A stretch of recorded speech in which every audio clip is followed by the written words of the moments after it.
नमस्कार दर्शकों, डीडी बिहार के morning live show Bihar Bihar में आप सभी का बहुत बहुत स्वागत है। आज के सुबह आपके साथ आपकी होस्ट मैं हूं Muskan. Happy Sunday morning to all. हमारे बेहद ही खास कार्यक्रम बिहार बिहार में आप सभी दर्शकों को अनामिका का प्रणाम। कार्यक्रम की शुरुआत मैं कुछ इस तरह से करना चाहूँगी। रोशनी हो मुकद्दर में तो अंधेरे लौट ही जाते हैं, लहरों से लड़ते हुए कश्ती को किनारे मिल ही जाते हैं, सूने रास्ते पर चलते चलते अक्सर सहारे मिल ही जाते हैं, और जब हौसला हो बुलंद तो रास्ते खुद ब खुद खुल ही जाते हैं। कोई काम कितना ही मुश्किल क्यों ना हो, मंजिल कितना ही दूर क्यों ना हो, अगर हौसले बुलंद हैं और इरादे पक्के हैं तो हमें आगे बढ़ने से कुछ भी नहीं रोक सकता। ठीक उसी तरह जिस तरह तूफान में लहरों से टकराते हुए कश्ती धीरे धीरे संभलते हुए बिना रुके बिना थके आगे बढ़ती है और एक दिन किनारे तक पहुंच ही जाती है। इसीलिए जब जीवन में मुश्किल आए तो उससे घबराए बिना, चुनौतियों से डरे बिना आगे बढ़ते रहना हमें आने वाले समय के लिए और मजबूत बनाता है और सच्चे मायनों में हमें जीना सिखाता है। बिल्कुल अनामिका, ये चीज़ आपने बिल्कुल सही की। वो कहते हैं ना कि victory is beyond fear and it's the reward of courage. जब भी हम डरते हैं किसी चीज़ को लेके तो कहीं ना कहीं हमें असफलता मिलती है, लेकिन अगर हमें अंदर से साहस मिले, हम गिरने के आगे के बढ़ने के लिए हमें एक वो मिले, मजबूती मिले और अंदर से हमें एक मोटिवेशन आए तो हम आगे बढ़ते हैं और हमें सफलता भी प्राप्त होती है। वो कहते हैं ना कि डर के आगे जीत है, इसलिए हमें कभी भी डरना नहीं चाहिए, हमें गिर के उठना चाहिए और आगे बढ़ना चाहिए, तभी हमें सफलता प्राप्त होती है। और साथ ही दर्शकों, जैसा कि दिन की शुरुआत हो चुकी है और हर रोज़ आपके समक्ष हम लोग उपस्थित होते हैं एक विशेष मेहमान के साथ, लेकिन जो दिन की शुरुआत है वो हम करते हैं एक सकारात्मक विचार के साथ। कार्यक्रम की शुरुआत करते हैं एक अच्छे सोच के साथ, एक पॉजिटिव थॉट के साथ। तो क्यों ना दर्शकों आज के दिन की और आज के कार्यक्रम की शुरुआत करें अनमोल वचन के साथ। तो आइए देखते हैं आज के अनमोल वचन में क्या कुछ है।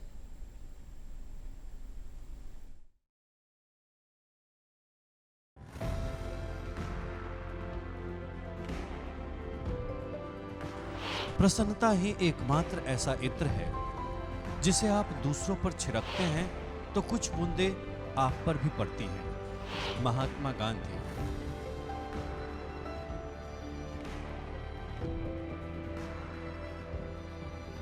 स्वागत करते हैं आज के मेहमान का, आपको रूबरू कराते हैं। आपको बताऊं, ये बिहार पब्लिक सर्विस कमीशन में एडिशनल सेक्रेटरी के पोस्ट पर अपनी सर्विस दे रहे हैं। साथ ही बिहार में डायरेक्टर कल्चर भी रह चुके हैं। इसके साथ ही ये बिहार में ICCR के पहले रीजनल डायरेक्टर भी रह चुके हैं। एक और विशेष बात आपको इनके बारे में बताऊं तो इन्होंने ट्रेडिशनल और कंटेम्प्रेरी आर्ट्स पर किताबें भी लिखी हैं। तो आइए मिलकर स्वागत करते हैं विनय कुमार जी का। सर, कार्यक्रम बिहार बिहार में बहुत स्वागत आपका। नमस्कार सर, सबसे पहले आपसे ये जानना चाहेंगे, आप एडमिनिस्ट्रेटिव फील्ड से आते हैं जो कि एक बहुत जिम्मेदारी भरा काम है। साथ ही आप कला संस्कृति में भी विशेष रुचि रखते हैं। तो ये हमें बताएं, कला और संस्कृति किस तरह से देश के विकास के लिए, समाज के विकास के लिए, राज्य के विकास के लिए इम्पोर्टेंट रोल प्ले करता है? देखिए, जहाँ तक कला और संस्कृति की बात है, पहले यह मुख्य मुद्दा कभी नहीं हुआ करता था, मेन स्ट्रीम का मुद्दा, यानी कि डेवलपमेंट के सेक्टर में इसका क्या योगदान है। लेकिन 90s के दशक में जब यूनेस्को ने संस्कृति का दशक मनाया पूरी दुनिया भर में, तो इस पर एक विशेष चर्चा शुरू हुई कि क्या संस्कृति कला ये हमारे विकास के लिए कोई उपकरण हो सकते हैं या नहीं हो सकते, और देश दुनिया भर में इसकी चर्चा होने लगी। यह तो एक अंतर्राष्ट्रीय स्तर पर का सिचुएशन है, लेकिन अगर हम अपने देश में बात करें तो हमारे देश में कला और संस्कृति सदियों से कहना चाहिए कि हमारे डेवलपमेंट का, इकोनॉमी का पार्ट रहा है। हम लोग इतिहास में भी पढ़ते रहे हैं कि हमारी हस्तकलाएँ कैसे विकसित रही हैं। इंडस वैली सिविलाइजेशन से ले करके और प्री ब्रिटिश एरा तक आप अगर देखेंगे तो हस्तशिल्प एक बहुत ही महत्वपूर्ण रोल प्ले करता था, और हस्तशिल्प के जरिए ही हमारी कलात्मक अभिव्यक्ति भी होती थी, क्योंकि हमारे यहाँ कला और संस्कृति को समाज से अलग करके नहीं देखते थे, कोई एक खास विधा के रूप में नहीं देखते थे, खास विद्या के रूप में नहीं देखते थे, बल्कि वो हमारे जीवन का हिस्सा था। जैसे आज भी आप देखें, लोक कलाएँ जो हैं, चाहे वो मधुबनी है, मंजूषा है, ये सारी कलाएं ऐसी हैं जो हमारे जीवन का हिस्सा हैं। इनके लिए अलग से हम कोई चीज़ नहीं विकसित करते हैं, अलग से सपोर्ट सिस्टम नहीं विकसित करते हैं। राज्य सपोर्ट न भी करे तो भी वो जीवन का हिस्सा है, इसलिए वो बढ़ता रहता है। लेकिन ये एक बात है। दूसरी बात ये है कि इसका इकोनॉमी में क्या रोल होता है, डेवलपमेंट में क्या रोल हो सकता है। तो जिसकी बात हम लोग हमेशा करते हैं कि सस्टेनेबल डेवलपमेंट की बात करते हैं, तो सस्टेनेबल डेवलपमेंट का एक बहुत महत्वपूर्ण टूल है कला संस्कृति। तो इस तरह से हम देखें तो इकोनॉमी के विकास के लिए, डेवलपमेंट के लिए ये ऐसी चीज़ें हैं जो इको फ्रेंडली भी हैं। जैसे अगर मधुबनी की ओरिजिनल चीज़ें आप देखें, वो नेचुरल कलर से, नेचुरल डाई से बनाई जाती थी पेंटिंग्स, दीवार चित्रण किया जाता था। मंजूषा में भी आप देखें तो उसी तरह से नेचुरल कलर, नेचुरल सामानों का उपयोग होता था। तो बहुत इको फ्रेंडली है, तो कहीं ना कहीं सस्टेनेबल डेवलपमेंट में कंट्रीब्यूट करती हैं। और इकॉनमी, हम लोग आज तक यही जानते रहे कि बिहार ही नहीं, देश भर में एक मेजर जो हिस्सा है वह कॉटेज इंडस्ट्री से जुड़ा हुआ है। और कॉटेज इंडस्ट्री का एक बहुत महत्वपूर्ण पार्ट है हस्तशिल्प। इसके अलावे आज की तारीख में अगर कंटेम्प्रेरी आर्ट की बात, ये तो हो गया ट्रेडिशनल आर्ट की बात, और कंटेम्प्रेरी आर्ट की बात करेंगे तो कंटेम्प्रेरी आर्ट भी आज समाज का रिफ्लेक्शन के रूप में सामने आया है।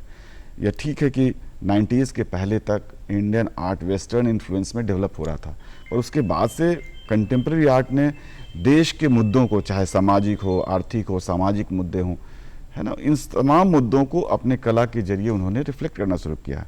अभी हाल में मैं दिल्ली में एक प्रदर्शनी देख रहा था कि जो चीज़ें वैनिश हो रही हैं हमारे समाज से, उन चीज़ों को रिवाइव करने की कोशिश कंटेम्प्रेरी आर्ट के जरिए लोगों ने की।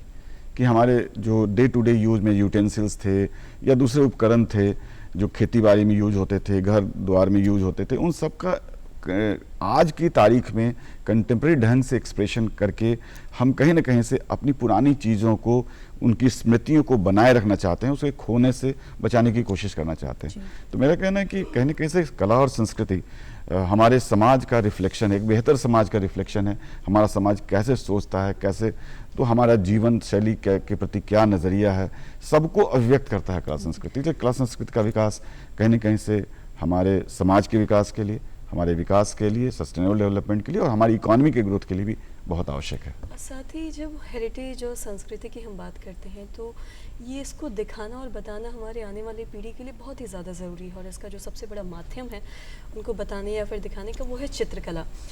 हम देखते हैं मधुबनी पेंटिंग हमें बहुत सारी चीज़ें बताता है, दिखाता है, या किसी भी चित्रकार की अगर हम बात करें या फिर किसी भी चित्रकला की अगर हम बात करें तो आप कितना ज़रूरी समझते हैं आने वाली पीढ़ी को इसके बारे में, हमारे हेरिटेज और हमारे संस्कृति का ज्ञान को लेकर कितना ज़रूरी आप समझते हैं? देखिए, अगर चित्रकला की बात करेंगे तो बहुत ही एक महत्वपूर्ण और सशक्त माध्यम है चित्रकला। तो अब आप ऐसे सोचिए कि अगर कैमूर की गुफाओं में या भीमबेटका की गुफाओं में अगर वो चित्र नहीं होते जो उस वक्त के लोगों ने बनाए होंगे, पत्थरों पर उकेरे होंगे, तो हमें उस वक्त की इकोनॉमी का पता नहीं चलता, ह्यूमन एक्टिविटीज़ का पता नहीं चलता। लोग कैसे शिकार करते थे, लोग शिकार को कैसे देखते थे, है ना, अपने रहन सहन को कैसे अभिव्यक्त करते थे। तो वो आज वो चित्रकारी आज भी मौजूद है उन शैल गुफाओं में, जिसको देख करके हम एक उस वक्त की अर्थव्यवस्था जो भी रही होगी, शुरुआती दौर में रही, उसको हम लोग समझने की कोशिश करते हैं। तो कला कहीं न कहीं से, या आप जो भी देखें, पहाड़ी बाद के फेज में देखें तो पहाड़ी शैली, मुगल शैली, या जो भी चित्रकला या लोकल जो स्थानीय, हर जगह पूरे देश भर में आप देखेंगे कि अलग अलग स्थानीय जो शैलियाँ हैं कला की, चित्रकला की विकसित हुई। तो उन सब ने अपने अपने जरिए अपने समय को अभिव्यक्त करने की कोशिश की, अपने समाज को अभिव्यक्त करने की कोशिश की। बहुत चीज़ें समय के साथ गायब हो जाती हैं, पर ये ऐसी चीज़ें हैं, यानी कि कला, साहित्य, ये ऐसी चीज़ें हैं जो चीज़ों को बता कर रखती है आने वाली पीढ़ी के लिए कि हमारा पहले का समाज कैसा था। और पहले की चीज़ों को समझना इसलिए ज़रूरी होता है ताकि हम आगे की चीज़ों को निर्धारित कर सकें, आगे की चीज़ों के लिए योजना बना सकें, इनोवेशन में जा सकें। जो चीज़ें पहले हो चुकी हैं उन चीज़ों को रिपीट करना इनोवेशन नहीं होगा, लेकिन पहले की चीज़ें पता होंगी तभी हम इनोवेशन कर सकते हैं। तो कलाएं कहीं न कहीं से चीज़ों को डॉक्यूमेंट भी करती हैं, अपने समय को, मैं ये कह रहा हूँ। इसलिए चित्रकला के प्रति जागरूकता, चित्रकला या कोई भी कला का जो फॉर्म है उसको जानना और समझना बहुत ही ज़रूरी है। जी, बिल्कुल सही सर।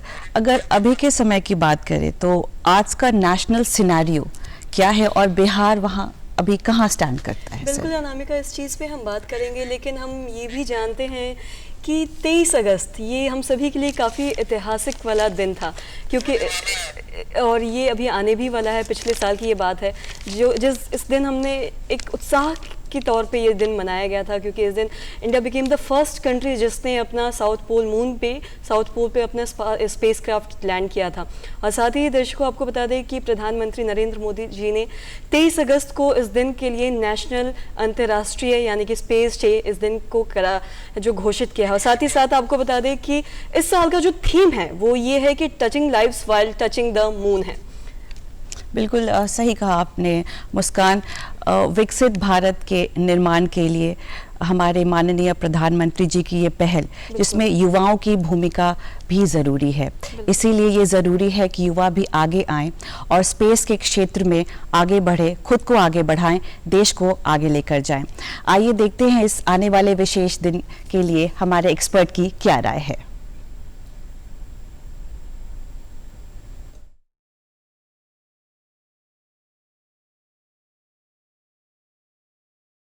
देश चंद्रयान 3 को चंद्रमा के दक्षिणी ध्रुव पर सॉफ्ट लैंडिंग कराने वाला भारत पहला देश है। भारत की इस गौरवशाली अंतरिक्ष यात्रा को गौरव के रूप में मनाए जाने हेतु भारत सरकार द्वारा 23 अगस्त को अंतर्राष्ट्रीय अंतरिक्ष दिवस के रूप में घोषित किया गया है। इस वर्ष प्रथम राष्ट्रीय अंतरिक्ष दिवस का संबोधन माननीय प्रधानमंत्री भारत सरकार द्वारा touching life while touching the moon theme के साथ होगा। अंतरिक्ष दिवस मनाए जाने का उद्देश्य स्पेस टेक्नोलॉजी में भारत के द्वारा किए जा रहे कार्यों को आम जनों, छात्र छात्राओं, शिक्षकों, वैज्ञानिकों तक पहुंचाए जाने तथा समाज को इससे होने वाले लाभ से अवगत कराया जाना है।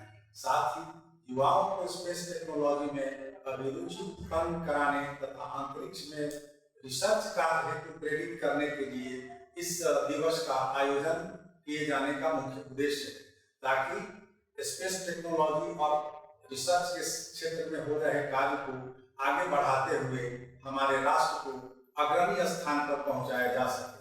तो आइए भारत की महानता की अजय यात्रा का जश्न मनाएं एवं इस कार्यक्रम में अधिक से अधिक भागीदारी सुनिश्चित करें। August last year, India became the 4th country to land on the moon and the first to reach its southern polar region.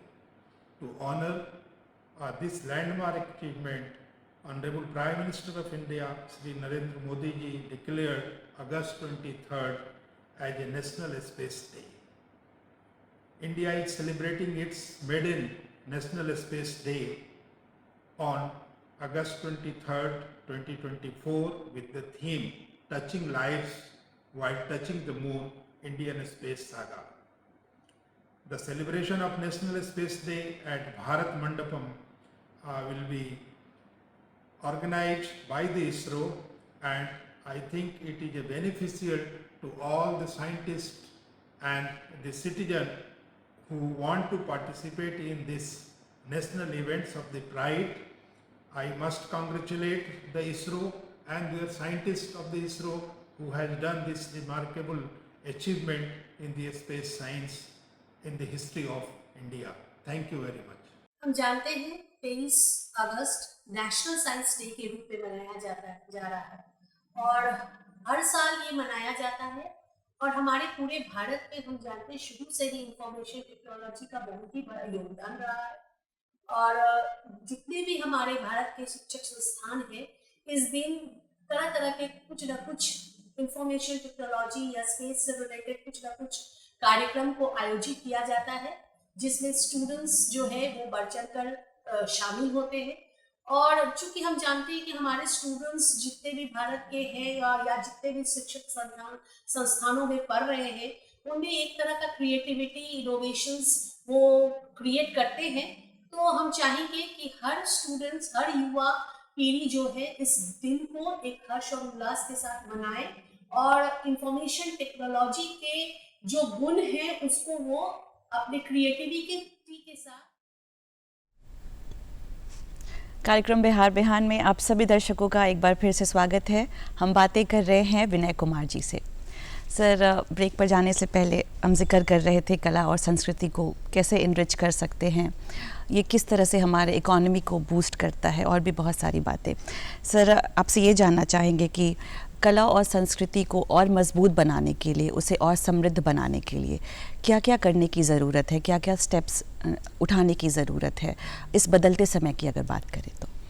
देखिए, अभी बदला हुआ जो समय है वो बहुत ही डाइवर्सिफाइड है कह सकते हैं। और जिस तरह से पिछले 2-3 दशकों में जो तकनीकी जो बूम आया है, टेक्नोलॉजिकल बूम, उसने बहुत चीज़ों को प्रभावित किया है, चाहे वो ट्रेडिशनल आर्ट हो, कंटेम्प्रेरी आर्ट हो, म्यूज़िक हो, हर चीज़ को प्रभावित किया है इसने। तो मुझे लगता है कि अभी हम लोगों को समय के साथ चलने की ज़रूरत है। एक तो पहले बेसिक बात यही है कि कलाओं का विकास तभी होता है जब आप समय के साथ चलते हैं, क्योंकि आप अगर पीछे रह जाते हैं, अपने समय को नहीं पहचानते हैं, तो हम जिसको कहते हैं कि हमारा विकास नहीं होता और हम बैकवर्ड रह जाते हैं और वो कलाएं धीरे धीरे लुप्त भी हो जाती हैं। Right. जैसे आपने सुना होगा, बहुत सारी कलाएं लुप्त हो गई अपने समय के साथ साथ, क्योंकि उन्होंने अपने समय को नहीं पहचाना, अपने डिमांड को नहीं पहचाना, अपने तकनीक को नहीं पहचाना। तो अभी सबसे पहली जो ये है कि अभी जो पूरे देश दुनिया में जो बदलाव आ रहा है, मान लीजिए कि अगर हम जैसे बात करें कि बहुत सारे नए सॉफ्टवेयर्स आ गए। अब ठीक है, एक तरफ मिथिला पेंटिंग हम अगर मान लीजिए कि हमारे बिहार की है या मंजूषा पेंटिंग है, तो पहले हम लोग कागज़ों पे करते, उससे पहले भी मान लीजिए कि दीवारों पे करते थे। समय बदला, जब कागज़ आए तो कागज़ों पे करने लगे, कागज़ के बाद फिर उसमें नेचुरल डाई से करते थे, फिर धीरे धीरे एक्रेलिक कलर्स, ऑयल कलर्स, ये सब आने लग गए। इनका भी इस्तेमाल लोग अब पेंटिंग में करने लग गए, मिथिला के चित्रकार या मंजूषा के चित्रकार। पहले सीमाएँ थी कि वो 3 ही कलर से करेंगे, फिर बाद में हुआ कि नहीं, इसके अलावे भी बहुत सारे कलर्स के ऑप्शन हैं, उन तमाम कलर्स का इस्तेमाल करने लगे।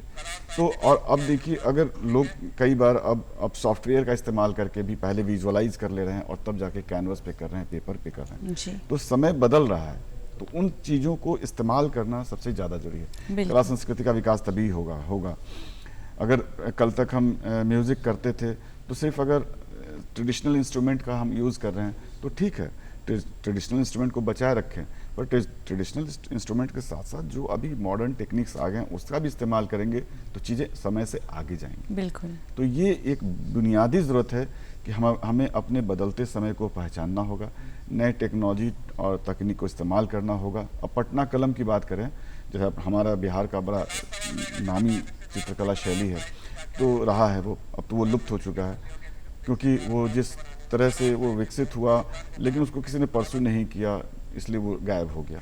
उसमें पहले खुद से लोग कलर बनाते थे, खुद से कागज़ बनाते थे और खुद से ब्रश बनाते थे। आज किसी के पास इतना समय नहीं है। अब सारी चीज़ें टेक्नोलॉजी के विकास के कारण अब रेडीमेड उपलब्ध हैं। तो इस तरह से हम तकनीक का जितना ज़्यादा इस्तेमाल करेंगे तो उससे 2 फ़ायदे होंगे। एक कि टेक्नोलॉजिकली भी एडवांस होगा हमारा सिस्टम, और वो कला और कहीं ना कहीं से विकास और इकोनॉमी में भी कंट्रीब्यूट कर सकेगा, जो हमारा ओरिजिनल मुद्दा था। बिल्कुल बिल्कुल सर, बहुत तरीके से, हर तरीके से कंट्रीब्यूट कर सकता है। बिल्कुल सर, आगे बढ़ना चाहेंगे, ये जानना चाहेंगे, अगर अभी के समय की बात करें तो आज हमारे नेशनल सिनेरियो अगर देखें तो क्या है और बिहार उसमें कहाँ स्टैंड करता है? और साथ ही मैं आपसे ये भी जानना चाहूँगी, अगर हम विकसित भारत की बात करें, अनामिका, प्रधानमंत्री ने इस बारे में बात भी की है इस बार। बिल्कुल। मैं आपसे जानना चाहूँगी, अगर हम साहित्य और चित्रकला दोनों की अगर बात करें तो दोनों में विकसित भारत को लेके क्या कुछ आप योगदान देखते हैं? कैसे विकसित भारत बनाया जा सकता है, इस बारे में क्या कुछ बताना चाहेंगे? तो मैं एक एक करके बहुत संक्षिप्त में बात करता हूँ कि अभी अगर हम लोग कलाओं की बात करें, क्योंकि जब हम राष्ट्रीय कला धारा की बात करेंगे तो हमारे सामने 2 पक्ष होता है, एक लोक कलाओं का और पारंपरिक कलाओं का, और दूसरा है समकालीन कलाओं का पक्ष है। तो लोक कलाओं में बात करें तो पहले जैसे मिथिला मंजूषा का उदाहरण देकर मैं कहना चाहूँगा कि पहले लोग घर में अपने फैमिली के ट्रेडिशन को, विवाह आदि मौके पर वो लोग पेंटिंग किया करते थे। आज की तारीख में वो सिचुएशन बदल गया। पहले लोग घर के अंदर करते थे, अपनी बेटियों को विवाह के बाद जाते वक्त उनको गिफ्ट किया करते थे।